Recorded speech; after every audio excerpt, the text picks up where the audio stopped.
Guys, ito pabalik na yung daanan na yan. Ayan, kita niyo yung daan na yan. Lalagay sa Pilapil. Bale, tumawid lang kami dyan. Tinawid kami ng bangka simula doon papunta dyan. Ayan, 25 pesos. Balikan na.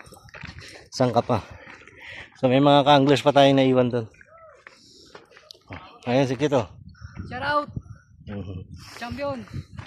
Champion daw siya. Yung iba. Champion siya kahit nakalalawang bidbid, naka 2H. So yan, maganda naman dito yung lugar. Wag lang sigurong maulan. Kaya ano, titibagan yung gilid. Siguro pag maulan mahirap dito pumunta. Bali parte pa to ng Bagong Bayan, Bukawi. Yan. Tingnan yung tower dun.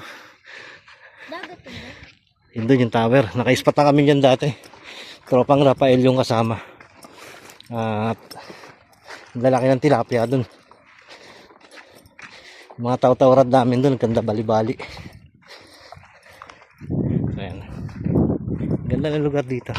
Ang oras ay alas 3. Umuwi na kami kasi may date pa ako eh.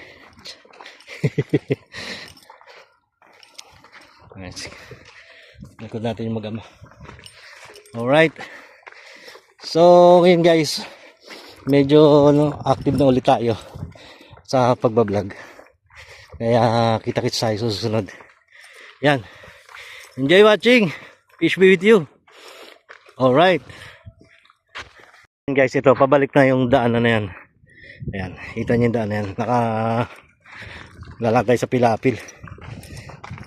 Bale, tumawid lang kami dyan. Tinawid kami ng bangka simula doon papunta dyan. Ayan, 25 pesos. Balikan na. Saan ka pa? So may mga ka-anglers pa tayong naiwan doon. Ayan si Kito. Shout out. Champion. Champion daw siya. Yung iba.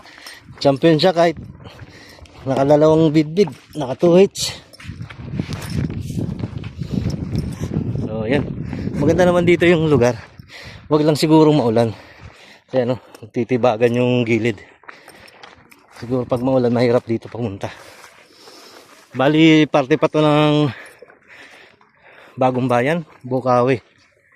Yan. Tingnan yung tower dun. Yun doon yung tower. Naka-spot na kami dyan dati. Tropang Rafael yung kasama. At lalaki ng tilapia dun. Mga taw-tawrad namin dun. Ganda bali-bali.